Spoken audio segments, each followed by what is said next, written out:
Assalamualaikum warahmatullahi wabarakatuh. Selamat siang anak-anak. Untuk pembelajaran hari sebelum kita memulai pembelajaran, kita selaku umat Islam, kalaupun ada yang selain dari umat Islam, marilah kita berdoa bersama-sama menurut agama dan kepercayaannya masing-masing. Berdoa, mulai.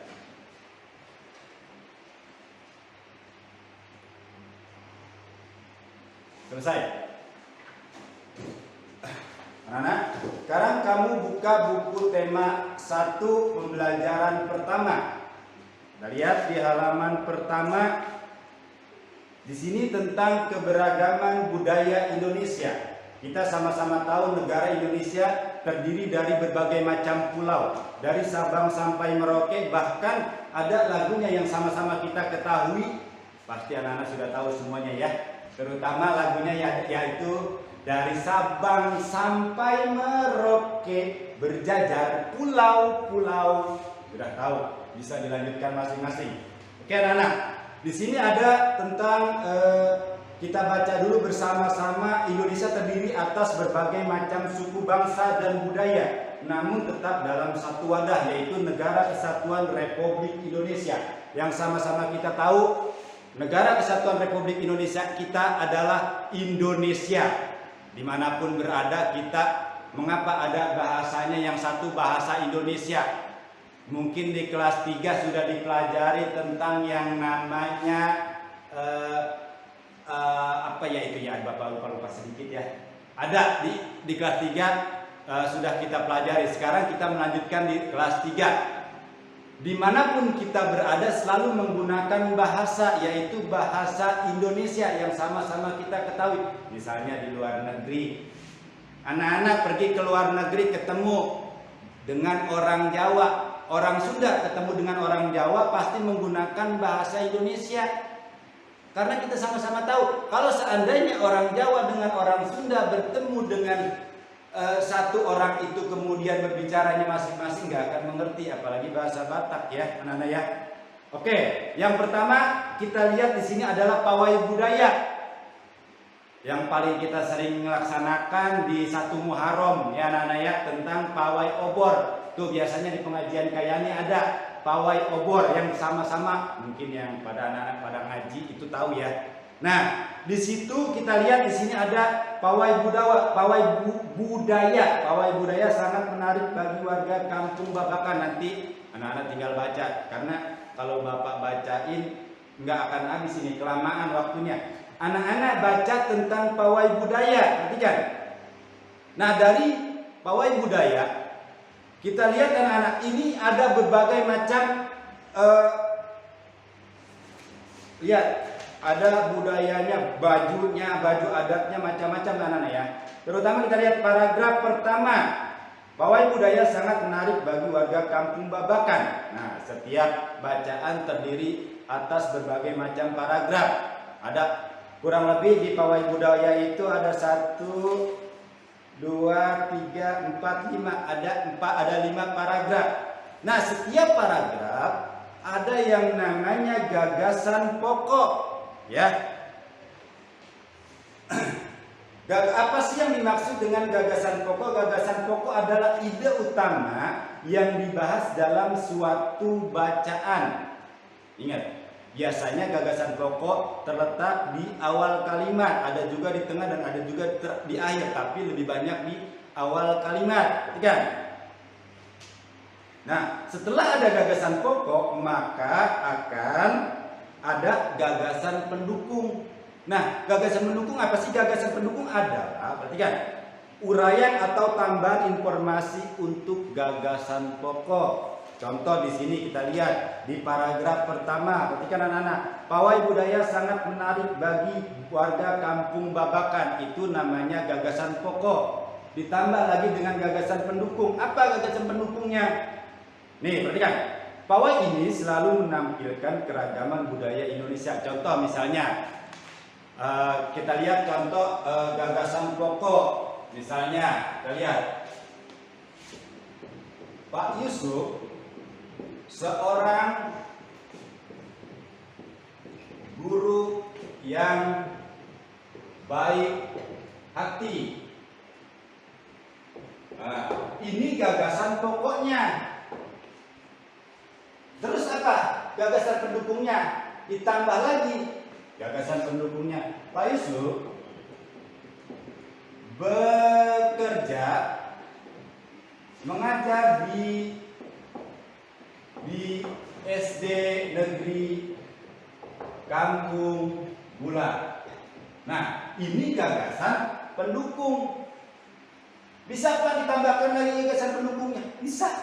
Apa misalnya? Pak Yusuf bekerja mengajar di SDN Kampung Bulan yang alamatnya di Padurenan dan seterusnya. Itu namanya gagasan pendukung. Ya, anak-anak ya. Ini di pembelajaran pertama. Anak-anak harus bisa mengerti bagaimana tentang gagasan pokok dan gagasan pendukung. Kemudian kalau sudah dibaca, sudah mengerti apa sih yang dimaksud dengan gagasan pokok dan gagasan pendukung, kamu lihat di halaman 4-nya. Di halaman 4 itu ada paragraf ketiga, paragraf keempat. Kamu tulis di situ nanti, tapi di buku tugas. Ingat, kamu harus punya buku tugas. Di buku tugas, bukan di buku temanya. Nah, di buku tugas itu nanti kamu tulis, kamu kerjakan gagasan pokoknya yang mana kamu tulis di sini. Ya. Di bukunya bentuk seperti ini. Pak, boleh nggak Pak kalau seandainya gagasan pokok misalnya di atas, gagasan pendukungnya di bawah? Boleh.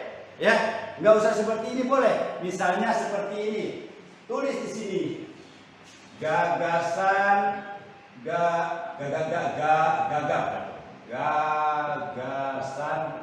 pokok. Nah, apa tulis? Terus, nah setelah tulis gagasan pokoknya, kemudian kamu tulis di bawahnya gagasan pendukung. Nah, tulis gagasan pendukungnya. Paham ya anak ya? Wah, nanti dikerjakan. Kemudian lanjut sampai 5. Ingat, sampai 5 dari paragraf ketiga, paragraf keempat, paragraf kelima. Oke, lanjut. Lihat di halaman berikutnya. Kamu kerjakan, ayo berlatih, bertanyalah kepada temanmu untuk mencari informasi tentang keberagaman suku bangsa di kelasmu. Oke, karena kita tidak bertemu dengan teman, nanti ditanyakan. Kadang-kadang di keluarga kamu ada misalnya ayah kamu dari Betawi, ibu kamu dari Sunda, kamu tanyakan. Nah ini, keluarga saja nanyakannya, gak usah sama teman ya. Di halaman 8, kita lihat di halaman 8 ada misalnya nama siswa. Di sini nanti diganti, jangan nama siswa, nama keluarga, misalnya ayah. Ayah berasal dari Padang. Ciri khas daerahnya adalah rendang, rumah gadang. Nah, itu ya, anak-anak ya. Oke, ya lanjut. Nah, di sini kemudian di halaman berikutnya adalah ada di halaman 10. Kita lihat, ayo mengamati. Ini ada berbagai macam alat musik. Ada angklung, ada saluang, ada suling kalau kita bahasanya namanya. Ada kecapi, bukan kecapi yang dipetik. Maksudnya bukan kecapi pohon, ini kecapi alat musik. Lihat, ada juga kendang. Lihat, ada tipa pendang. Ya, kendang itu alat musik ritmis yang tidak bernada. Perhatikan. Kemudian kamu lihat. Nah, ini ada tugasnya adalah misalnya suling berasal dari daerah Jawa Barat. Ya, suling dari daerah Jawa Barat. Cara memainkannya adalah ditiup. Nah, untuk yang lainnya kamu isi. Misalnya angklung dari daerah mana nih? Cara maininnya angklung apa dipukul, apa ditiup, apa dipetik. Kamu cari, Pak. Nanya sama keluarganya. Kalau nggak nanya sama keluarga nggak bisa. Nanya di Google boleh lah. Oke, lanjut. Lanjut, kita lihat di pembelajaran selanjutnya.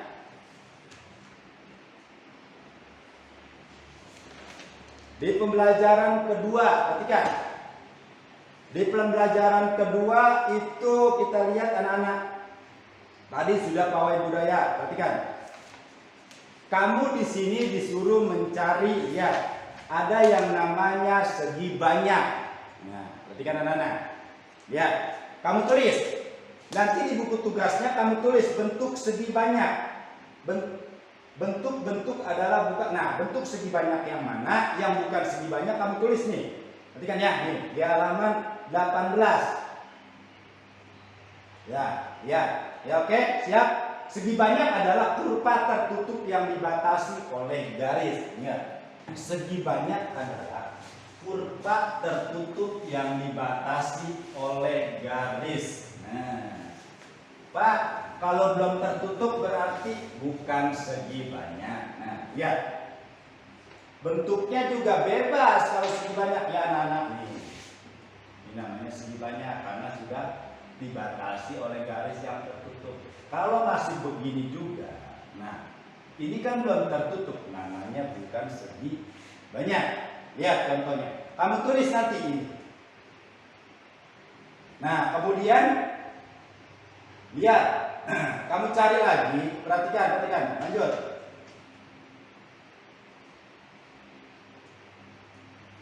Kamu lihat amati di sekitar kamu cari bentuk yang segi banyak, perhatikan.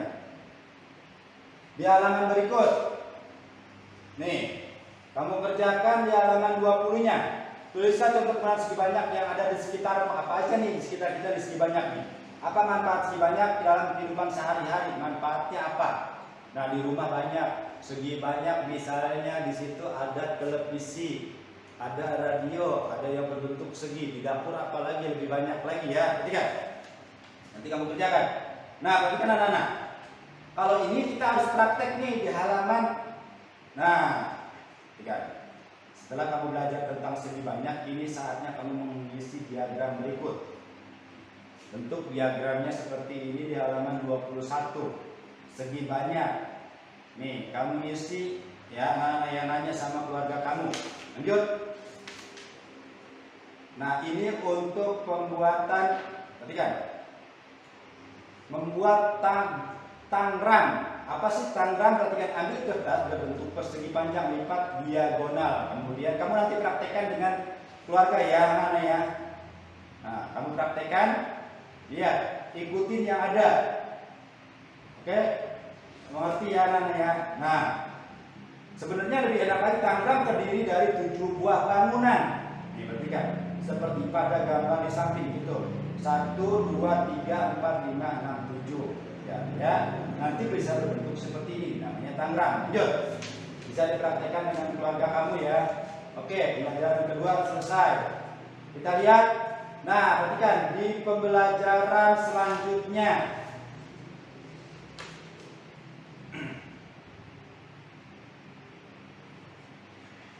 Di halaman 30 kamu kerjakan juga 1 sampai dengan 5. Ya. Di sini ada di halaman 30 kamu lihat 1 2 3 4 5. Nah, dikerjakan di halaman 30 yang mana ya. Terus sampai dengan halaman 32. Dari 30 31 sampai dengan 32. Nah, itu pembelajaran kedua. Sekarang pembelajaran ketiga. Di pembelajaran ketiga adalah bentengan. Ini permainan tradisional. Sering di sekolahan kita kalau anak-anak main bentengan larinya kemana wae ya. Nggak inget temennya, bodoh amatan mau ketabrak tuh. Nih, permainan bentengan. Biasanya terdiri dari 2 kelompok. Ya. Ada juga gobak sodor. Nah, perhatikan ini cara permainannya harus sudah tahu ya. Ini permainan tradisional. Kalau sekolah mah kita bisa praktekin, tapi kan tidak untuk sekarang. Yang penting anak-anak sudah tahu bagaimana cara memainkannya. Permainan benteng-bentengan dan permainan gobak sodor. Oke, lanjut. Kemudian kamu isi 1, 2. Apa yang membuat kamu tertarik dengan kedua permainan tradisional tersebut kamu jelaskan. Bagaimana aturan permainannya kamu jelaskan. Nah, di sini kamu baca dulu nanti, baru bisa mengerjakan yang ini. Oke? Di halaman 35, sampai dengan nomor 5. Nah, ini percobaan anak-anak. Bapak dulu di kelas 4 kemarin sudah mencoba yang namanya permainan seperti ini. Kamu ambil yang namanya kaleng, kemudian ditarik. Kaleng itu dibolongin.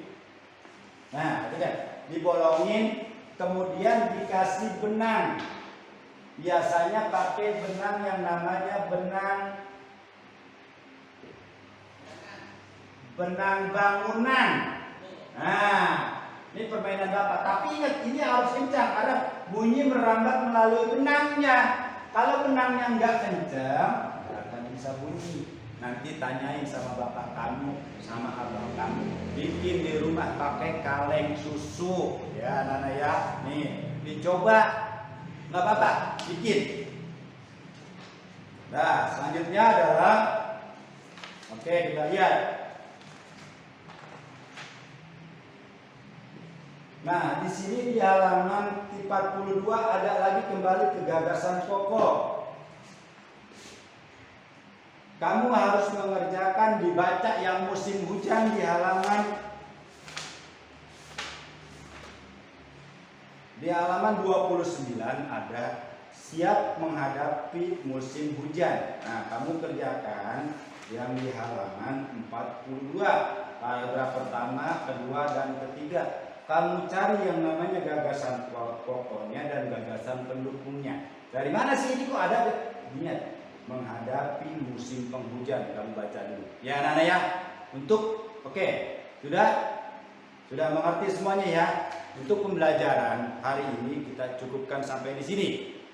Jadi intinya anak-anak harus mengetahui yang namanya gagasan pokok dan gagasan pendukung. Paham ya Nana ya? Oke, siap. Terima kasih anak-anak. Belajar untuk hari ini dicukupkan. Besok kita lanjutkan di pembelajaran keempat. Sebelum pembelajaran Bapak tutup, marilah kita berdoa menurut agama dan kepercayaannya masing-masing. Berdoa mulai. Berdoa selesai. Assalamualaikum warahmatullahi wabarakatuh.